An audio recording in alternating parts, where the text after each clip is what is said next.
Maganda at mapagpalang araw! DJ Sean here! Huwag kalimutang mag-like, comment at mag-subscribe para sa araw-araw na Tagalog facts at mysteries na dagdag kaalaman. Tandaan, knowledge is power. Sino ang mag-aakala na ang isang maliit at tahimik na bayan ng Bambam, Tarlac ang magiging sentro ng atensyon ngayon ng buong Pilipinas? Matapos ngang akusahan na isang Chinese agent o espiya ang kanilang mayora ng bayan.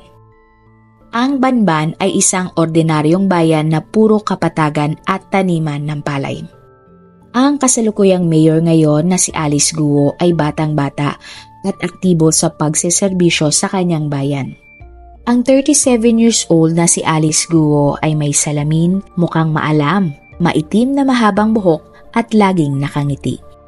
Bagamat mukhang Chinoy, diretso at malinaw ang kanyang pagsasalita ng Tagalog.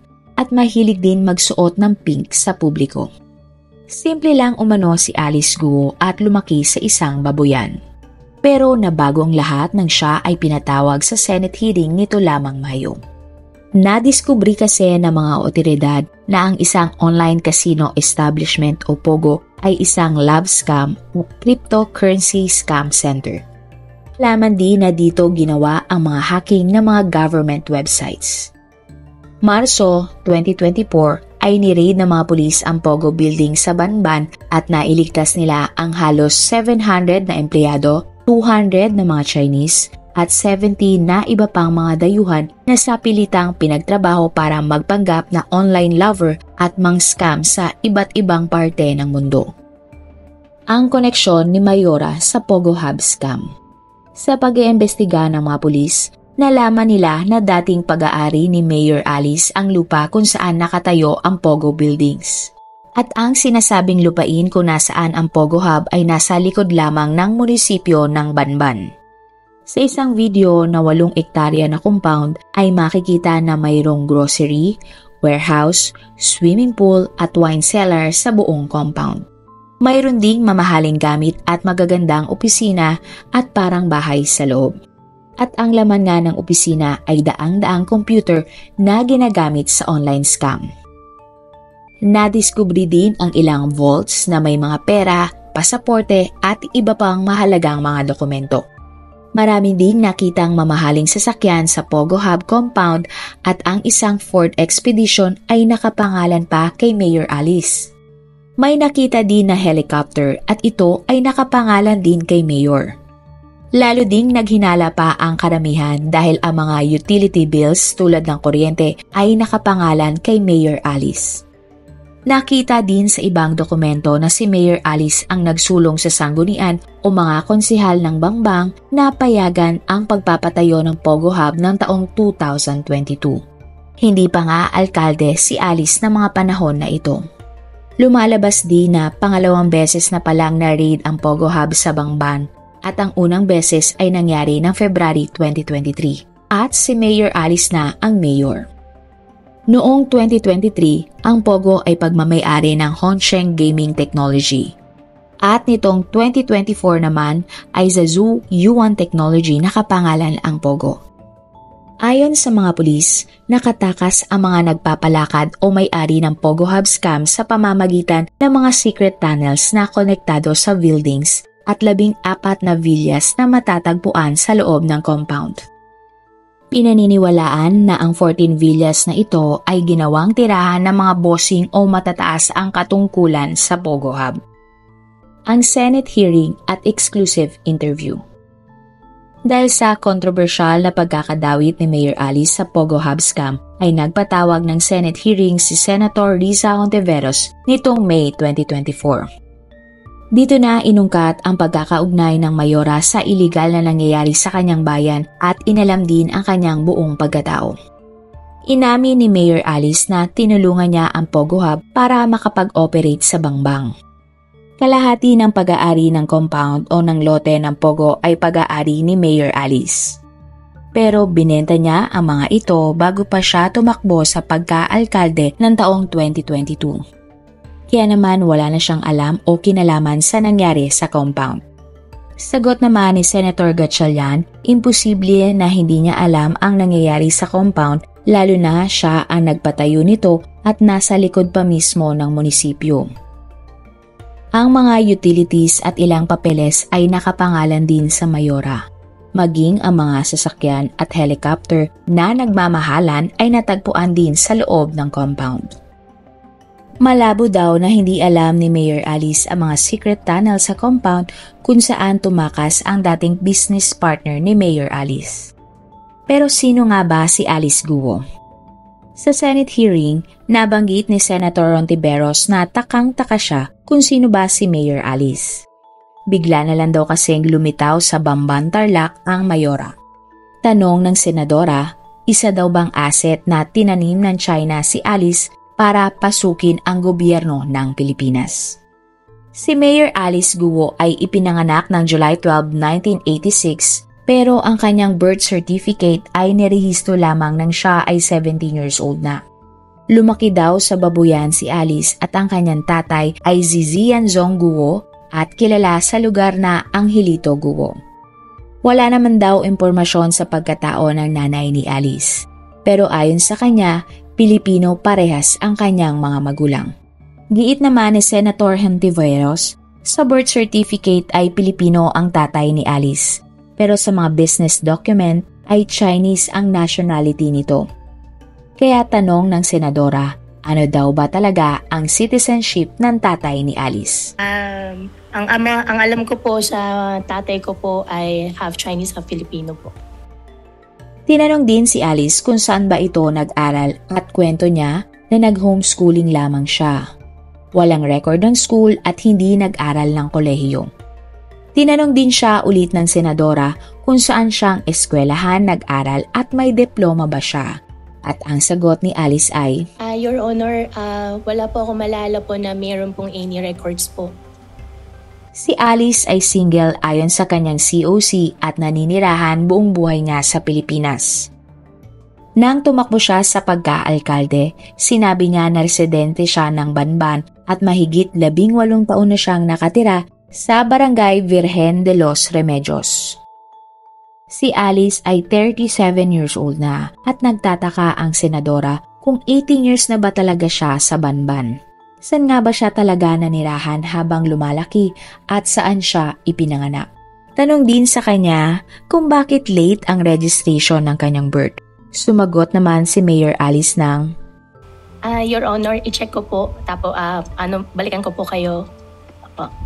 Dagdag pa niya, hindi niya nakilala ang kanyang ina kaya lumaki ito ng walang nanay. Pinanganak din daw siya sa loob ng kanilang bahay.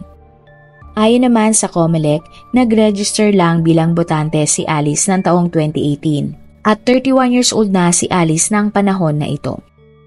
Tumakbo ng pagka-alkalde ng taong 2022 si Alice at ito din ang unang beses na pumasok siya sa politika.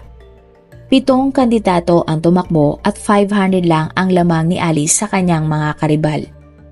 Gumastos lang din daw si Alice ng halos 134,000 para sa kanyang kumpanya para sa halos 45,000 na botante sa Banban. Ayon kay Alice, ang dating administration at ang mga kasosyo niya sa hog racing ang tumulong sa kanya para sa kampanya. Di naman maiwasan ng lahat na isipin na ang sinasabing administrasyon ni Alice ay ang dating administrasyon ni Pangulong Duterte na pumayag sa pagpasok ng pogo sa bansa. Napag-alaman nga na bago maging mayor ay isang negosyante si Alice Guo at lumalabas na sa edad na 24 years old pa lamang ay nag-umpisa na siyang magnegosyo. At ngayon ay mahigit 10 kumpanya na ang kanyang pag-aari. Pinag-usapan din sa Senate hearing ang mga ari-arian ni Alice. Bakit mayroong McLaren na sports car si Alice na nagkakahalaga ng 33 million pesos? At kailangan ngang merong kang 17 million pesos para ma-import ito sa ating bansa. Tanong din ang ilan, nasaan ang pinagbentahan niya ng lupain na kung saan nakatirik ang pogo. Meron din siyang helicopter, pero ayon kay Alice ay naibenta niya na ito. Hindi naman nasagot ni Alice kung saan at paano niya nakuha ang mamahaling sports car. Ayon sa mga senador, paano daw nagawa ni Alice na bumili ng helicopter at ng mga mamahaling sasakyan kung maliit na babuyan lamang ang kanyang negosyo? Ang sagot naman ni Alice, Marami siyang negosyo at marunong din siyang mag-Mandarin kaya naman marami siyang mga Chinese na kasosyo. Matapos ang hearing ay nagtrending nga si Alice dahil sa lahat ng tanong sa kanya, ang madalas na sagot ay, Your Honor, hindi ko po Hindi mo siya nakilala? Hindi ko po siya nakilala. Sino kausap mo sa Hongsheng? Your Honor, hindi ko po alam at dahil po hindi po ako involved po sa Pogo kaya hindi ko po talaga alam po, Your Honor. Your Honor, hindi po ako involved po sa Pogo kaya hindi ko po din talaga po alam, Your Honor. Sa pinakabagong balita kay Mayor Alice Guo ay nagbigay ito ng one-on-one interview sa ABS-CBN nitong May 20, 2024. Dito, sinagot at binigyan niyang linaw ang mga paratang sa kanya. Ayon kay Mayor Alice, nasasaktan siya hindi dahil sa mga paratang sa kanya na siya ay protektor ng Pogo. Mas nasasaktan siya umano dahil ang paratang sa kanya ay isa siyang espiya. Siya daw ay Pilipino at lumaki sa Pilipinas. Isa lang daw ang kanyang passport at ito ay ang Philippine passport. Paano at saan naman siya ide-deport kung Pilipinas lang ang kanyang bansa? Isa lang po passport ko po, Ma'am Karen. Filipino po ako. Ako po ay... Naguluhan at natakot daw si Alice kaya hindi niya maamin sa Senate hearing ang tunay na istorya ng kanyang mga magulang. Inamin ni Alice na ang kanyang tatay ay isang Chinese at may Chinese passport. Samantala, ang kanyang nanay daw ay isang kasambahay ng unang asawa ng kanyang tatay. Matapos daw ipanganak si Alice ay binigay at iniwan na siya sa kanyang ama ng kanyang ina. Kaya naman pakiusap ni Alice ay sana daw magpakita na ang kanyang ina para matapos na ang mga paratang kung siya ba talaga ay Pilipino. Nalaman na lang daw niya ang tungkol sa kanyang ina at sa kanyang tunay na pagkatao nang siya ay teenager na at mayroon ng pag-iisip. Nang una ay nagtataka siya kung bakit wala siyang nanay. At inamin ng kanyang ama ang katotohanan nang siya ay nagdalaga na.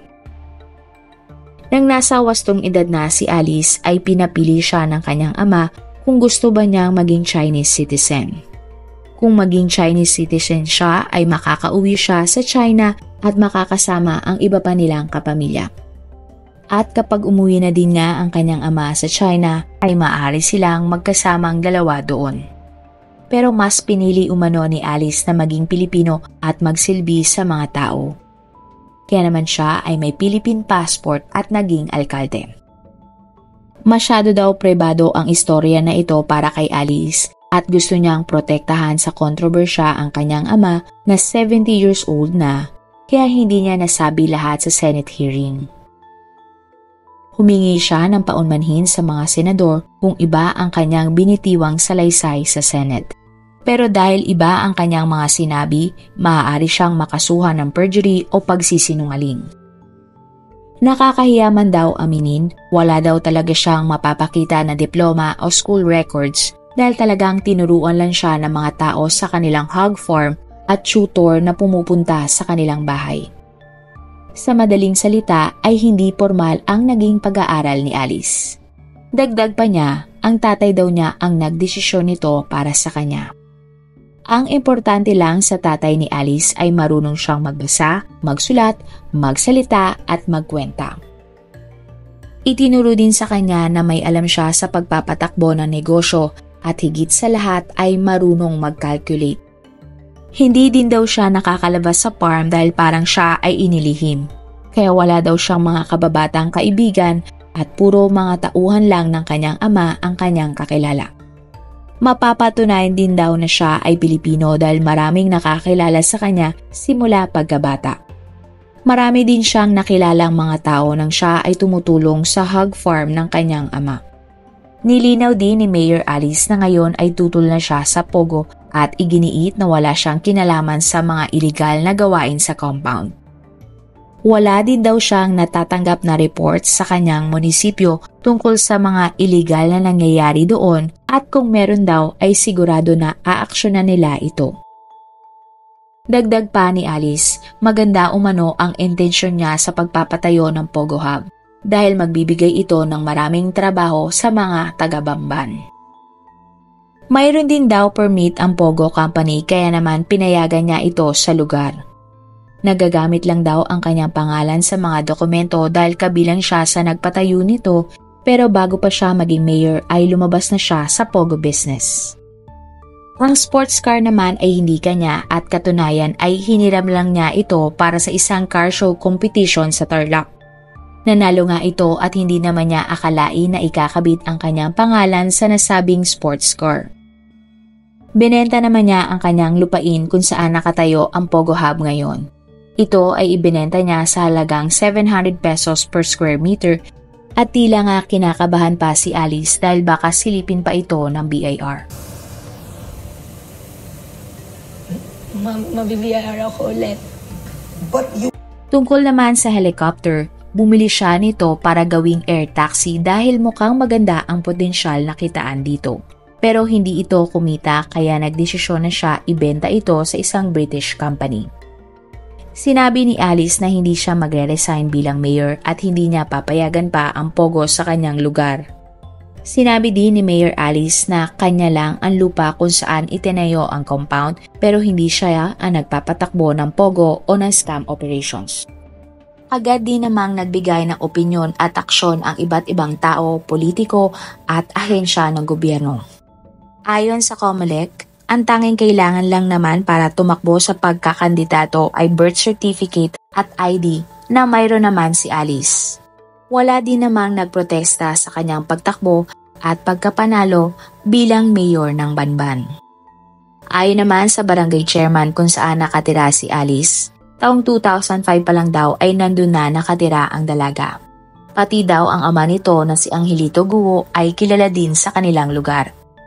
Pero ang ibang taga-Banban naman ay hindi daw kilala si Mayor Alice at bigla na lang daw siyang sumulpot sa kanilang lugar. Bakit daw siya binoto at nanalo malinaw naman na Chinese ito at hindi Pilipino. Nagpahayag naman ng suporta ang ilang grupo sa Banban para sa kanilang kontrobersyal na mayora. Nilinaw din ni Alice sa kanyang interview na ang administrasyon na kanyang binabanggit ay administrasyon ng Tarlac. Ang tumulong daw sa kanya ay ang dating mayor para tumakbo bilang alkalde at hindi ang dating administrasyong Duterte. May kumalat naman na litrato si Alice Guo kasama si Senator Amy Marcos at President Bongbong Marcos. Pero sagot naman na magkapatid na Marcos ay hindi nila kilala si Alice. Araw-araw ay libu-libong mga tao ang nagpapapicture sa mga Marcoses, lalo na ng panahon ng kampanya. Pero hindi daw ibig sabihin ay kakilala nila si Alice Guo. Dagdag din ni dating Defense Secretary Gibo Teodoro na dating kongresista ng Tarlac ay hindi din niya kakilala si Alice. At ganito din ang sinabi ng kasalukuyang gobernador ng Tarlac na nakilala niya lang si Alice ng taong 2022. Ang DILG naman ay nirekomenda na isuspindi si Alice dahil nga hindi nito mapatunayan na siya ay Pilipino at wala siyang koneksyon sa Pogo Hub scam. Balak din nilang tanggalan ito ng police power habang patuloy ang pag-iimbestiga sa kanya. Hindi naman naniniwala si Senator Risa Hontiveros sa mga isiniwalat ni Alice sa interview. Hindi pa din daw kasi malinaw kung paano nakabili ng mamahaling sasakyan, helicopter at luxury items si Mayor Alice.